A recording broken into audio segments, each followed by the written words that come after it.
बच्चों कैसे हो आप। पुनः एक बार फिर से आपका स्वागत है। उम्मीद करता हूं कि आप अच्छे होंगे, स्वस्थ होंगे और आपकी पढ़ाई बेहतर चल रही होगी। बच्चों आज जो है हाई स्कूल मुख्य परीक्षा 2024 विषय हिंदी के प्रश्न पत्र को देखेंगे, जो बच्चों आपकी आगामी परीक्षाओं के लिए बहुत ही उपयोगी साबित होंगे। बच्चों तो बच्चों स्टार्ट करते हैं। हाई स्कूल परीक्षा मुख्य परीक्षा 2024 और विषय है बच्चों हिंदी।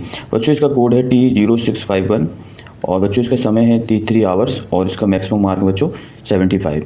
तो बच्चों स्टार्ट करते हैं हिंदी विषय का पेपर। बच्चों इसका पहला क्वेश्चन है, सही विकल्प दिया है। ये बताना बच्चों प्रगतिवादी कवि कौन है। बच्चों प्रगतिवादी जो है मार्क्सवाद से प्रभावित धारा है और इसके प्रमुख कवि हैं बच्चों मुक्तिबोध। कौन है बच्चों, इसका राइट आंसर मुक्तिबोध। दूसरा क्वेश्चन बच्चों, नेताजी की प्रतिमा की ऊंचाई थी। तो नेताजी की जो प्रतिमा की ऊंचाई थी बच्चों वो थी 2 फुट। कितनी थी बच्चों, 2 फुट। इसका नेक्स्ट क्वेश्चन है बच्चों, कलम का मजदूर किसे कहा जाता है। तो कलम का मजदूर बच्चों रामवृक्ष बेनीपुरी को कहा जाता है। कलम का मजदूर किसको कहा जाता है बच्चों, रामवृक्ष बेनीपुरी को। इसके बाद बच्चों अगला क्वेश्चन है, सूर सारावली के कवि का नाम क्या है। तो सूर सारावली के कवि का नाम है बच्चों, आपको पता है सूरदास। सूरदास की बच्चों 3 रचनाएं हैं, सूर सागर, सूर सारावली और साहित्य लहरी। इसके बाद बच्चों नेक्स्ट क्वेश्चन है, कवि निराला का जन्म कब हुआ था। तो कवि निराला का जन्म जो हुआ था वो था 1899 को। कब हुआ था बच्चों, 1899 को हुआ था और उनकी मृत्यु बच्चों 1961 में हुई थी। इसका नेक्स्ट क्वेश्चन है बच्चों, कुहासा का अर्थ क्या है। तो कुहासा का अर्थ होता है बच्चों कोहरा। क्या होता है, कोहरा। तो बच्चों हमने ये सही विकल्प बच्चों ने प्रश्नों को हल किया। इसके बाद बच्चों प्रश्न क्रमांक 2, रिक्त स्थान में से सही विकल्प चयन कर उसका उत्तर लिखना बच्चों। तो रिक्त स्थान है बच्चों, देखिए इसमें क्या है पहला क्वेश्चन, अर्थ की दृष्टि से वाक्य के कितने भेद हैं। तो बच्चों अर्थ की दृष्टि से वाक्य के 8 भेद होते हैं और बच्चों रचना की दृष्टि से वाक्य के 3 भेद होते हैं। रचना की दृष्टि से होते हैं बच्चों सरल वाक्य, संयुक्त वाक्य और मिश्र वाक्य। और अर्थ की दृष्टि से होते हैं बच्चों 8 प्रकार के, जो आपके क्वेश्चन में पूछा गया है। छंद के प्रकार हैं। तो बच्चों छंद 2 प्रकार के होता है, वर्णिक छंद और मात्रिक छंद। अगला बच्चों क्वेश्चन है, बल्लभाचार्य के गुरु थे। तो बच्चों बल्लभाचार्य के गुरु थे आपके बल्लभाचार्य किसके गुरु थे, सूरदास के गुरु थे। इसके बाद नेक्स्ट क्वेश्चन बच्चों, दोहा छंद की प्रथम व तृतीय पंक्ति में कितनी मात्राएं होती हैं। तो बच्चों पहले और तीसरे में 13 मात्राएं होती हैं बच्चों। कितनी 13 होती है, 13 और दूसरे और चौथे में बच्चों 11 मात्राएं होती हैं। दोहा एक अर्ध सम मात्रिक छंद है बच्चों। अगला क्वेश्चन है बच्चों, रस के अंग हैं। तो आपको पता होगा कि रस के 4 अंग होते हैं, स्थायी भाव, विभाव, अनुभाव और संचारी भाव। नेक्स्ट क्वेश्चन है बच्चों, आधुनिक हिंदी कविता का प्रारंभ कब से माना जाता है। तो बच्चों आधुनिक हिंदी कविता का प्रारंभ जो माना जाता है वो माना जाता है 1900 से बच्चों। कब से माना जाता है, 1900 से। इसके बाद बच्चों नेक्स्ट क्वेश्चन है, सही जोड़ी मिलानी है आपको। जो पहला सही जोड़ी में पूछा गया चौपाई। चौपाई बच्चों 4 चरण होते हैं और इसकी जो है प्रत्येक चरण में 16 मात्राएं होती हैं। इसका बच्चों राइट आंसर ये बच्चों इसका राइट आंसर बना। दूसरा बच्चों एक अंक वाले नाटक को बच्चों कहा जाता है एकांकी। तीसरा बच्चों शिव पूजन सहाय। शिव पूजन सहाय का बच्चों ये मेला माता का आंचल। क्या बच्चों, माता का आंचल। इसके बाद बच्चों नेक्स्ट है रामवृक्ष बेनीपुरी। रामवृक्ष बेनीपुरी का है बच्चों मुजफ्फरनगर, का जन्म कहाँ हुआ था, मुजफ्फरनगर। इसके बाद मैथिली शरण गुप्त का जो है बच्चों मैथिली शरण गुप्त का है बच्चों माता का आंचल तो है नहीं बच्चों, ना मुजफ्फर है ना क्रोध का, ना पंचवटी है बच्चों। मैथिली शरण गुप्त का कौन सा, पंचवटी बच्चों ये खंड काव्य है। क्या है बच्चों, खंड काव्य है मैथिली शरण गुप्त का। और रिसाई का बच्चों मतलब होता है कि गुस्सा आना या क्रोध करना, या ये भी होता है इसका। तो इसका बच्चों ये छठ में कही है बच्चों, क्रोध करना। रिसाई का होता है क्रोध करना। तो बच्चों चौपाई कर दोगे, चौपाई के 16 मात्राएं होती हैं। एक अंक वाले नाटक को एकांकी कहा जाता है बच्चों। शिव पूजन सहायक है माता का आंचल। रामवृक्ष बेनीपुरी का जन्म हुआ था बच्चों मुजफ्फरनगर में। मैथिली शरण गुप्त का है बच्चों पंचवटी। और रिसाई का अर्थ होता है बच्चों क्रोध करना। क्या होता है, क्रोध करना। इसका बच्चों प्रश्न क्रमांक 4 देखेंगे। प्रश्न क्रमांक 4 बच्चों एक वाक्य में उत्तर लिखना है बच्चों। तो पहला क्वेश्चन बच्चों एक वाक्य में, कवि नागार्जुन का मूल नाम क्या था। तो बच्चों पता है कवि नागार्जुन का जो मूल नाम था वो था वैद्यनाथ मिश्र। क्या था बच्चों, वैद्यनाथ मिश्र।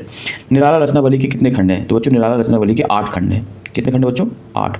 रामचरितमानस का मुख्य छंद कौन सा है। तो बच्चों रामचरितमानस का जो मुख्य छंद है वो है दोहा और चौपाई।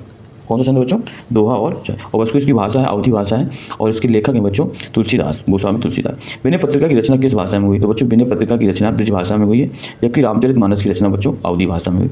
कामायनी किसकी रचना है। तो बच्चों कामायनी जो है जयशंकर प्रसाद की रचना है। इन्हें बच्चों छायावाद का ब्रह्मा कहा जाता है। अगला क्वेश्चन जो अट नहीं रही कविता किस बात को प्रकट कर रही है। तो अट नहीं रही कविता बच्चों फागुन की मादकता को प्रकट कर रही है। किसको, फागुन की मादकता। इसके बाद नेक्स्ट क्वेश्चन है प्रश्न क्रमांक 5, सत्य और असत्य बताना है बच्चों।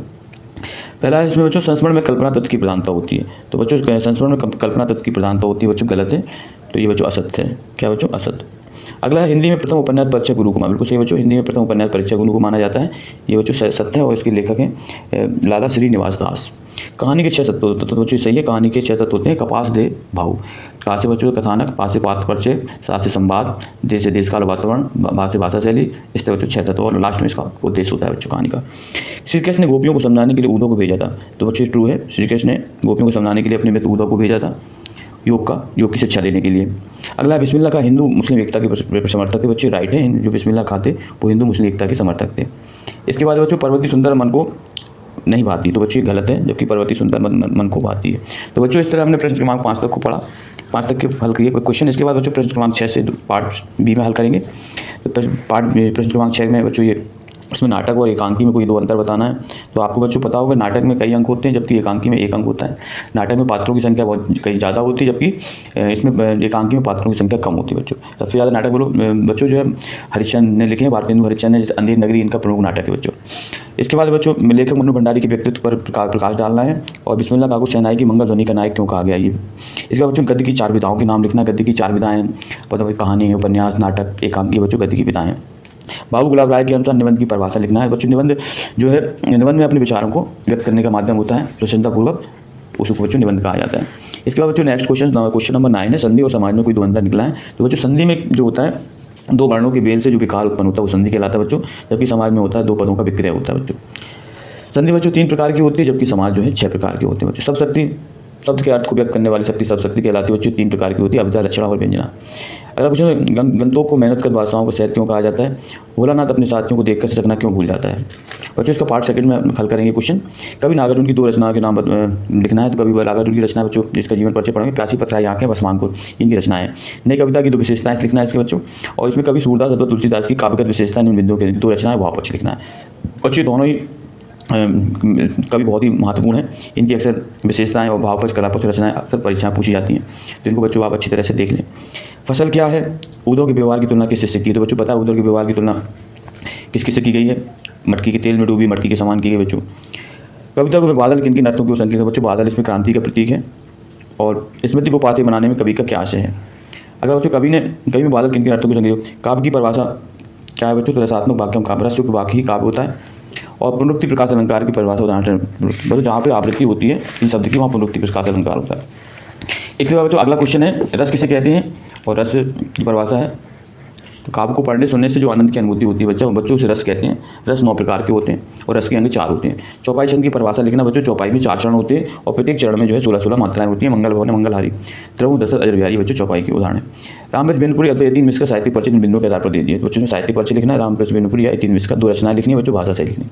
इसके बाद बच्चों गद्य दिया है, जिसके साथ प्रसंग व्याख्या करना बच्चों इसकी, ये 2 दिए बच्चों, अथवा में कोई ये कर सकते हैं। इसके बाद जो अनुशासन का महत्व विषय पर एक जो है बच्चों अनुच्छेद लिखना है, और दूसरा पद अथवा में बच्चों प्रिय खेल क्रिकेट के संबंध में 2 मित्रों के बीच संवाद लिखना है बच्चों। तो इसमें संवाद बच्चों, इसमें जो है अनुच्छेद लिखना है।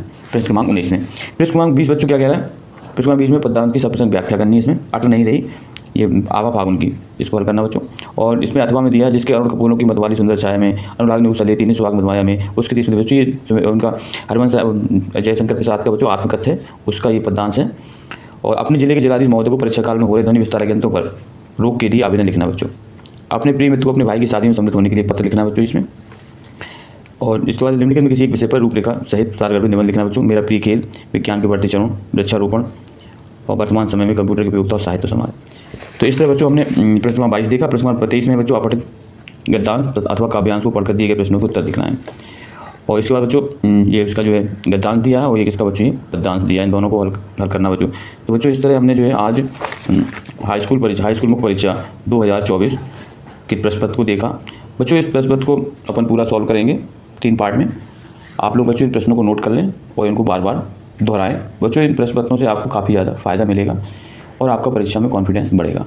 तो बच्चों आपसे निवेदन है कि आप हमारे चैनल को सब्सक्राइब कर लें, लाइक करें और ज़्यादा से ज़्यादा लोगों को शेयर करें। जय हिंद बच्चों।